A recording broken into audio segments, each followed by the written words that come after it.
A microprocessor converts every character typed during C programming into ASCII format and stores each as a byte in memory. So এটা microcomputer কি কৰে? So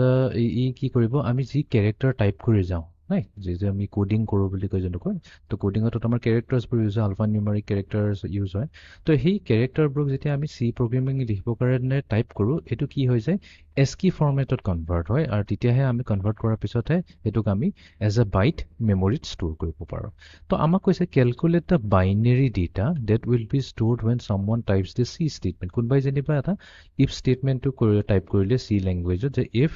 x is greater than 3 তেনেহলে এটো আমি কি কৰিব লাগিব ASCII convert কৰিব লাগিব তো এটো কেনেকৈ convert কৰিম একেবাৰে সিম্পল কাম হয় তো প্ৰথমতে আমি এনেকা কৈছাম চেক কৰা হয় সো প্ৰথমতে কিবোৰ্ডত আমাৰ character I টো আহিব তাৰ পিছত কি হ'ব next character টো আহিব f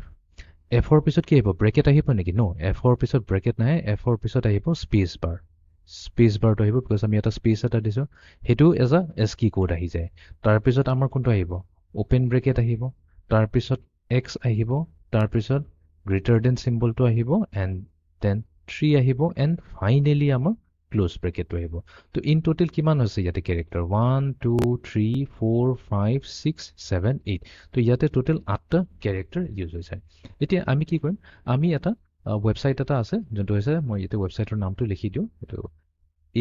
ASCII-code asciicode.com আছে তো এই ওয়েবসাইটটো গুগলত বিচাৰি ললে হল তো এটি ইচ ক্যাৰেক্টাৰৰ আমাৰ কি দিব ইয়াৰ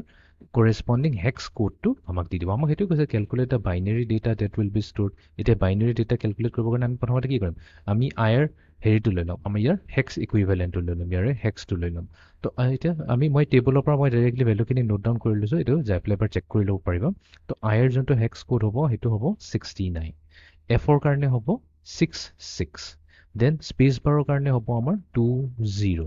then open bracket ৰ কাৰণে হ'ব আমাৰ 28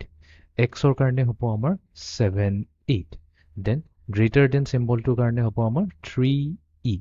then 3 karne amar hobo 3 3 and then closing bracket or karne amar hobo 29 etia yar jonto amar equivalent ASCII code to hobo ASCII code to etu dia thakibo ei asciicode.com ote gotekhini pai jabo to etu ki hoy etu hoy jay eta 7 bit number hoy jay amar 110101 ঠিক আছে then 66 ৰ কাৰণে আহিব 110020 কাৰণে আহিব 010 then আহিব আমাৰ 0000 28 ৰ কাৰণে আমাৰ আহিব 010 and then 1000 x ৰ কাৰণে আমাৰ থাকিব 111 then as amar 1000 next ami ahi ja greater than symbol or karne to yar karne hobo amar 011 and then as amar 1110 7 bits and then 3 karne amar ahibo 011 then 0011 and then finally closing bracket to karne as amar 010 1001 to guti gitare amar ASCII code ahi gol but yete ei coding ot eta problem eta ase because yete question koise je এইটো যোনটো store হৈছে computer memory যেতিয়া store হৈছে বাইটত store হৈছে তো আমি তো জানো যে বাইটত কিমান থাকে এটা বাইট যদি আমি লওঁ এটা বাইটত আমাৰ ইন টোটাল কিমানটা থাকে ইমান টোটাল থাকে আমাৰ 8টা বিটস whereas আমি যদি ASCII কোড চাওঁ ASCII কোড হৈছে আমাৰ 7 বিট কোড এটা হয় তো তাৰ মানে ইয়াতে কি এটো গুটিটো বাইটছত আহা নাই তো হেতু কাৰণে কোনো প্ৰবলেম নাই আমি সিম্পলি কি কৰিম আমাৰ যোনটো MSB আছে যেহেতু MSB এটো হৈছে 1 হৈছে তো MSB সন্মুখত আমি এটা পেডিং কৰি দিম এটা 0 এটা লগাই দিম পেডিং কৰা বুলি কয় গুটি কিটাতে তো এটা এক্সট্ৰা বিট এটা আমি লগাই দিম 0 বিটে লগাম আমি 1 কিটাও নলগাম সদায় 0 লগাম এক্সট্ৰা হেতু পেড কৰি দিছো তো এটা কি হৈ যাব ধুনিয়া কৈ এতিয়া 8 বিট হৈ যাব এটা 1 2 3 4 5 6 7 এনি কোড উঠাও তো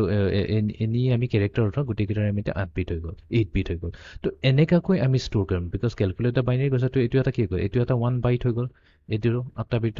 বিটৰ এটা বাইট হৈ গল এটো এটা বাইট তো 1 2 3 4 5 6 7 8 এনেকা টোটাল 8টা বাইট তো স্টেপ বাই স্টেপ যাব তো এটোৱে হৈছে আমাৰ সলিউশন